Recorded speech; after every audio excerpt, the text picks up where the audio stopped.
So in this discussion, we're going to use this as our toy function.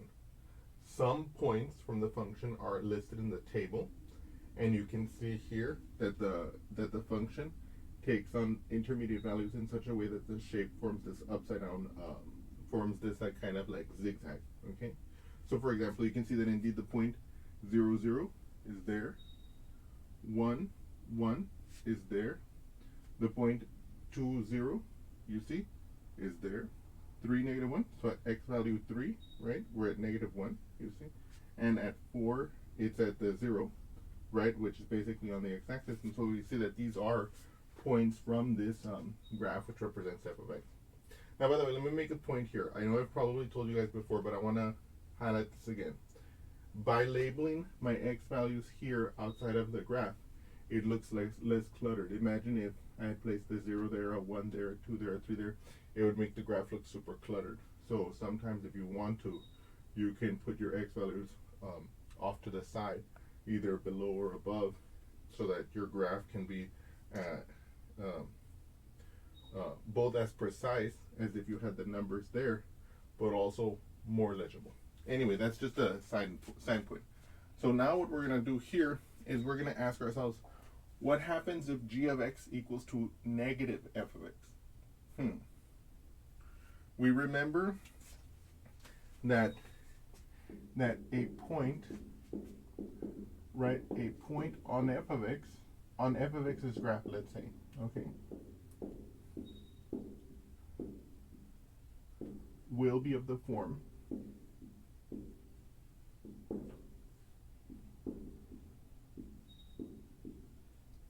let's say a point on f of x's graph will be of the form x, let's call it x star, comma, f of x star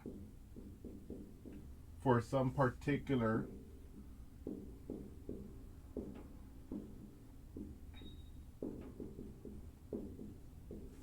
value of x, namely the x star, right? That of g, that of a point on g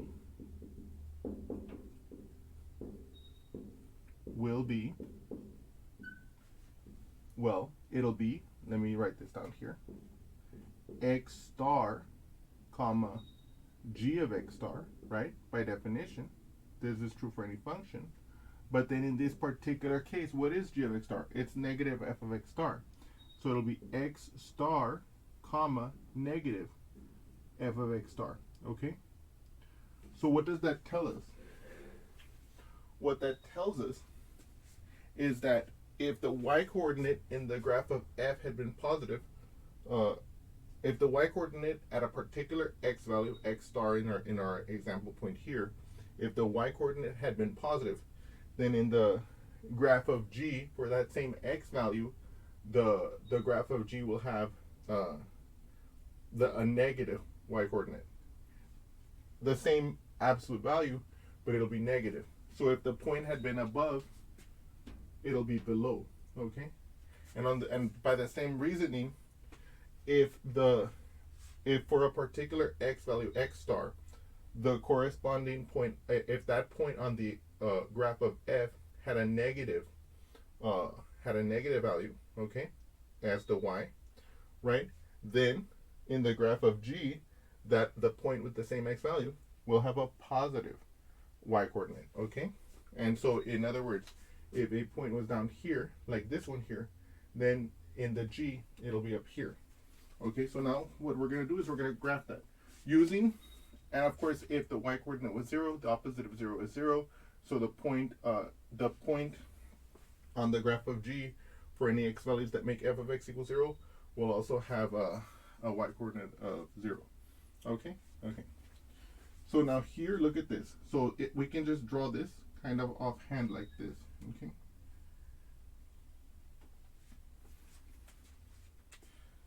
So I claim to you that this is the graph of g of x, okay? This is the graph of f of x, okay? And I want you to look at these for a moment, and I think you'll see that if I were to if we were to imagine that this was a piece of clear glass or plastic, and it had this drawn on it, and I rotated it along the x-axis, right, I would end up with this picture. You can see here that that the extent to which the graph lies on the x is unchanged, right? The extent to which the graph is on the y is unchanged, right? As we saw in the switching of this sign that this operation does, it doesn't change the absolute value, so that makes sense to us, right? The only thing that changes is that it's been flipped. And what do we call that? We call that a reflection. Okay. So I'm going to write that summary in a moment. But let's say that you wanted to see me evaluate these points. I'm going to briefly evaluate the points on this, so that you can get a corresponding table from the f of x table, just like we did in the previous example. Okay. And then we're going to draw out our generalization. Although I'm pretty sure that the majority of you will have already seen how this will generalize. Anyway, so now let's do the explicit calculation. In this case, let us use the same x values, 0, 1, 2, 3, 4, and 5. Oops, we don't have 5. Okay, so in our case, let me put a little barrier here. What would be g of 0, for example? G of 0 would be negative f of 0. And why is that? Because, of course, as you can see here, g of x is defined to be the negative of f of x. So if I evaluate g of 0, this will equal to negative f of 0. Okay? And then here I can use in my table, what is f of 0? At x equals 0, the function value f takes on the value 0. So I can replace it with negative 0. What's the opposite of 0? That's just 0. So we can see that this is the corresponding function value for g at the x value 1. By the same reasoning, what is g of 1? G of 1, right, is equal to negative f of 1, right? And what is f of 1 at x equals 1? F of 1 is 1, right? So this will be the opposite of 1. What's that? Negative 1. Negative 1. Look at how it's tracing that same point. 1, negative 1 is there. 0, 0 is there. Let's continue here, right? What is g of 2? G of 2, as you can see here, is negative f of 2, right? And f of 2, you can see from here that at x equals 2, f of 2 is 0. Right? So this will be the opposite of 0. And we know that 0 is its own opposite, so it's just 0, like this. Right? And then we're going to continue these calculations here, just to fill out the thingy. Okay. So what is g of 3? G of 3, as we can see from our function, g of 3 will be the negative f of 3, right? So equals negative f of 3, okay? Equals negative, what is f of 3? At x equals 3, our f is negative 1, right? So it'll be negative, negative 1, okay? What's the opposite of negative 1? That's just positive 1, like this, okay? Now, by the way, I want to point out something there. Now, let's say that you had wanted to draw this graph by making the table first, calculating the way I'm doing now, which is a totally natural way of doing it, of course, and then you were going to connect the points to duplicate the, well, not to duplicate the shape, but to see what the new shape looked like. Understanding that, let's say from this point to this point, you had to draw a line, and so therefore, consequently, that in this part, you would have to have drawn that line, right? And of course, you could have experimented with more of the points. You could have realized that, let's say, if you wanted to write down this function as like a piecewise function, where you get these pieces as lines, and then you could fill in the rest of the table very explicitly, right? You would want to you would realize that to do that, you would end up with this graph, right? If you were to fill out all those points, if you were to switch the y points. Anyway, okay, that was a little bit of that went a little bit way too far off the deep end. But here, I want you to notice something important, and it's something I want you guys to observe because it's a place where a lot of students will make a mistake. Notice how careful I am here. My g of 3, okay? I'm evaluating g at the value 3. What is it? It's negative f of 3, right? So that's what I got this first time. That's great. This negative comes down unchanged. My f of 3, right, at x equals 3, my function value is negative 1. So I placed my negative 1 in parentheses. A lot of students will lose track of the fact that there's this negative here, and especially if they're trying to do it in their head, they might put the answer on as negative, forgetting that there are two negatives here. There's the negative from the function, and there's the negative from the function value at 3. Those two negatives cancel and become 1. And in other words, my point for pausing here in this calculation is to help you guys observe like how this calculation, even though it's very simple in this case, right? It needs to be done with great care and to avoid problems. Okay. And now, with that beautiful lesson behind us, let us finally calculate the final point on this table and see how this table corresponds with our like kind of, let's say, hand-waving argument regarding why the graph should look like this. Okay. So what about g of 4? Okay. So g of 4 would be, by definition, negative f of 4. This will give us, I bring down my negative, and what is my value of f of 4? At x equals 4, my function value is 0, so it'll be negative 0 like this, okay? And of course the opposite of 0 is just 0, so we can see that this point is 0. And you can see, let's look at the correspondences here. If x is 0, g is 0. We can see that that is true. If x is 1, so I go to 1 and I go down 1 unit, you can see that that point is verified. At x is 2, I'm on the x-axis, that corresponds to a y value of 0, which is consistent with our table. Our x value at 3, we go here. What's our y value? 1. That's consistent with our graph and with our table. And then, of course, at 4, we're at 0. So you can see that this graph of g of x, this table corresponds with some of the landmarks of g of x that we got through our reasoning process over there about comparing what the points of the original f of x function would look like and what the points of the transformed function g of x would look like, okay? And you can see that this is a reflection across the x-axis. And again, why is it called a reflection across the x-axis? Because if I imagine for a moment that my x-axis was like a spindle and I could spin it over so that it went from this to like this, then you can see that this will exactly land on this, it will exactly look like this, okay? So g of x is the reflection of f across the x-axis. So now let me summarize that for us, and then we're gonna answer the 3 main questions that we wanna know. So let's do that together. So let's summarize our findings and answer some of our important questions. So if we can write g of x as negative f of x, then we say that g of x is the reflection across the x-axis of f of x. And we saw that, of course, in our drawing.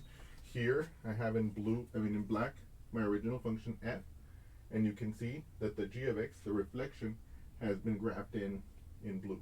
Okay. Okay. So this is like something you might want to put on an index card together with the example. You can put the 2 little graphs next to each other on an index card. So now we answer the 3 questions that will help us when we apply this rule. Does it affect the x coordinates or the y coordinates? Let's think about that a moment. Does it affect the x coordinates or the y coordinates?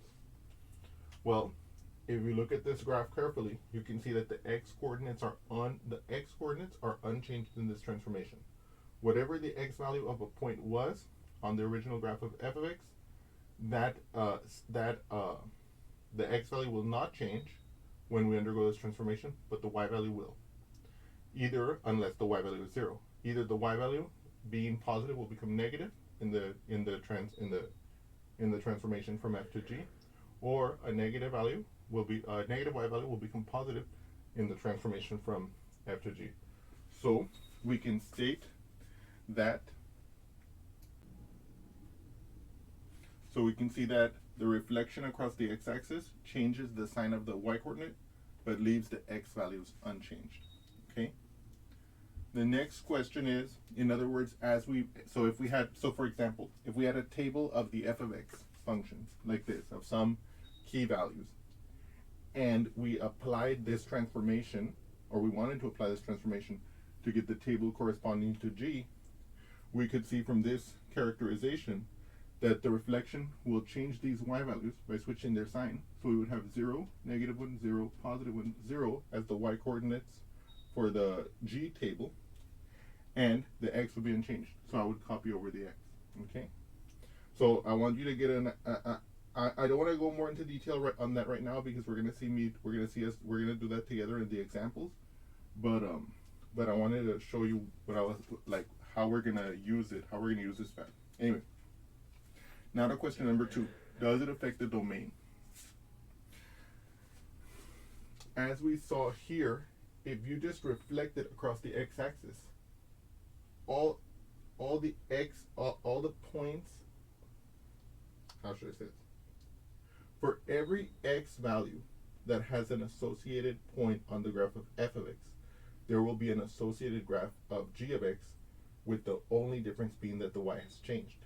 It will have gone from positive to negative, or from negative to positive, or it remains 0, depending on the case. But you can see that in that process, the x's do not move one way or the other. No x's are eliminated, and so that means that the domain does not change. So if I was so it does not affect the domain. Okay. The reflected function g, therefore, will have the same domain as the original function f of x. Okay? Let me write that down for you. Right? So no, the reflected function g will have the same domain as f. Now the question is, does it affect the range? Okay? Let's look at our example here. Our original function f of x here is like this, and it goes from -1 to 1, actually achieving those values from the y value -1 to the positive value 1. So we might say, okay, the range of f, if we want to just summarize this. By the way, this is not standard notation, but in your notes you could put the range of f. It's from -1 to 1 here. And the range of g, in this case, if you notice, it'll go down like this, up like this, and down like this. So it'll achieve -1, +1, right? So the range of g, right? I'm just writing it like this so I can like maximize our use of this space and for the purposes of our discussion. So you can see that my range of f and g match. So can we then say? So first, anyway, to answer this question, does it affect the range? Does the reflection across the x-axis affect the range? In this example, we can see that it doesn't appear to, right? So we might want to think it doesn't affect the range, right? But we would be wrong. I'm going to give you another example here that I'm going to draw for you, okay? It's not going to be that huge or anything, but you're going to see the point. So let's imagine that it goes like this, okay? Let's say this is the whole function, okay? This is my f of x. It has, and let's say the range goes from, let's say this point is, let's say 5, -100, okay? And let's say here, this point, let's say it's 1, 2. So you can see in this graph that my f of x has been graphed in a very odd screen to let us see these points and for it to look like this. Well, we're not going to worry about that. What would happen if we were to reflect it across the x-axis? Well, the new range would go from -2 all the way to +100, right?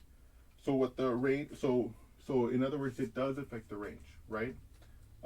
If you have a function of limited range, it will interchange the the values. So like for example, in this case, right, our range of f. So let's call this one f with a little hat, or let's call it f hat. Okay. I know I would have wanted to draw a bowler derby, but we don't have time for that.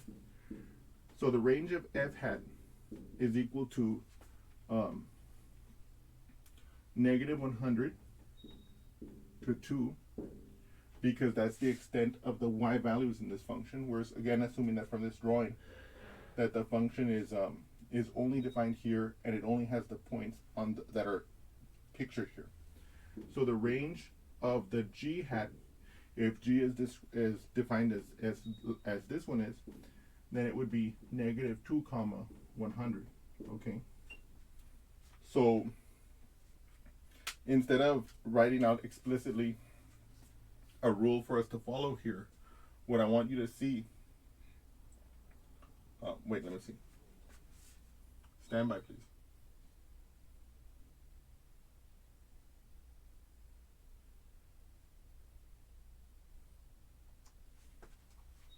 So yes.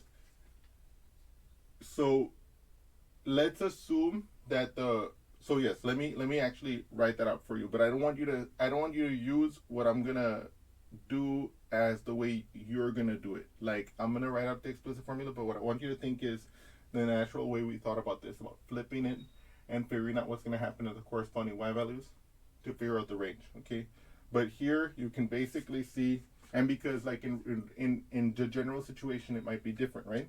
But so let's say that the range of some function, or wait, stand by please. Or actually no, we're gonna leave it like this. We're gonna say that yes, it does affect the range, okay? And what I want you guys to realize is, I want you to understand this example how I did it, okay? And I want you to do it likewise whenever you're doing it, okay?